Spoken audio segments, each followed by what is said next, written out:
Sir, यहाँ नहीं रहा है जय जवाहर। कि शायर ने कहा कि भूखों की नजर में बिजली है, तोपों के दहाने ठंडे हैं, डिक्टेटर की तरह वो हुकूमत को चलाना चाहते हैं। सर, साल में 60 दिन ब्लैकआउट होगा तो जमींदार खुशियां मनाएंगे। लोकसभा में असदुद्दीन अवैसी ने मनरेगा का नाम बदलने पर हंगामा किया। उन्होंने कहा सरकार तानाशाही कर रही है और गरीबों के हितों पर वार कर रही है।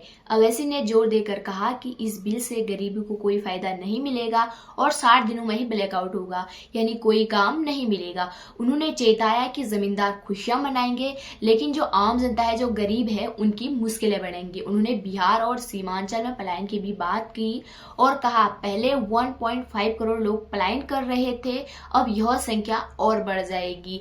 देखिए पूरी बहस और असदुद्दीन अवैसी का पूरा बयान सुनिए। आपने मुझे एक अहम बिल पर बोलने का मौका दिया। सर, इस वतन अजीज के गरीब, बेरोजगार और भूखे लोग इस ऐवान में मौजूद बरसर इख्तिदार जमात के लोगों को एक पैगाम देना चाह रहे हैं कि शायर ने कहा कि भूखों की नज़र में बिजली है, तोपों के दहाने ठंडे हैं, तकदीर की लब पे जंबिश है, तदबीर दम तोड़ रही है। सर, इस तरह का एक कानून बनाने की कोशिश की जा रही है जिससे गरीबों को फ़ायदा होता था। आज वो कानून जो डिमांड ड्रिवन गारंटी था, इसको हुकूमत बदल कर एक मरकज़ी माविन स्कीम के तौर पर नाफिज करना चाहती है।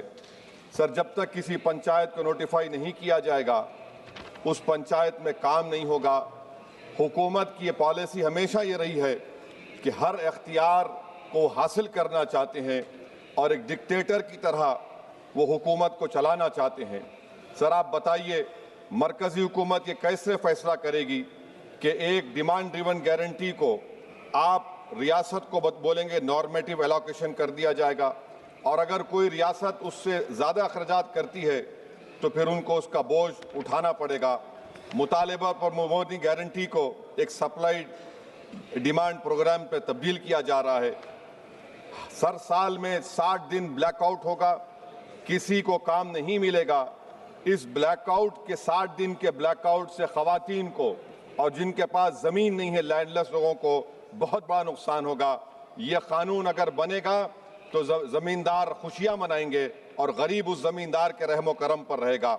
सर, आप बताइए, 90% जिसमें इजरत, मटीरियल लागत और इंतजामी अखराजात मरकजी हुकूमत को बर्दाश्त करना पड़ता था, आज 90 से 60% कर दिया गया और 40% रियासती हुकूमत पर यह बोझ डाल दिया गया। मकसद एक ही है कि उस कानून को कत्ल कर दिया जाए, ख़त्म कर दिया जाए। कौन सी ऐसी भारत में रियासत है जिसके पास पैसे है, बताइए आप। मार्च के महीने में हर रियासत अपना बजट बनाएगी, कौन सी रियासत के पास पैसा है? तो ये मालूम हो रहा है कि सरकार गरीबों के खिलाफ है, गुर्बत का खात्मा नहीं करना चाहती। सर, आधार और डिजिटल निज़ाम, आप जानते हैं कि मजदूर की उंगलियों के निशानात नहीं मिलते क्योंकि वो गरीब इतनी मेहनत करता है कि उसके निशान मिट जाते हैं। तो बायोमेट्रिक ऑथेंटिकेशन की बात होती है। सर, जुलाई 2025 में NSS की रिपोर्ट है कि बायोमेट्रिक से नुकसान हो रहा है। तो सर, मैं इस स्कीम के और इस कानून के खिलाफ हूं और मैं अपनी बात को ख़त्म करता हूं कि किसी शायर ने अच्छा कहा था कि जिस खेत से देखान को मैसर ना हो रोसी, इस खेत के गोशे गंदम को जला दो। पलायन हो रहा है सर बिहार में, सीमांचल में। अब ये कानून अगर बनेगा तो सीमांचल में 1.5 करोड़ लोग पलायन करते थे। मुझे अफसोस के साथ कहना पड़ेगा कि तादाद बढ़ जाएगी, मगर भारत का गरीब देख रहा है, भूखा देख रहा है, उसका जवाब जरूर देगा। Thank you sir.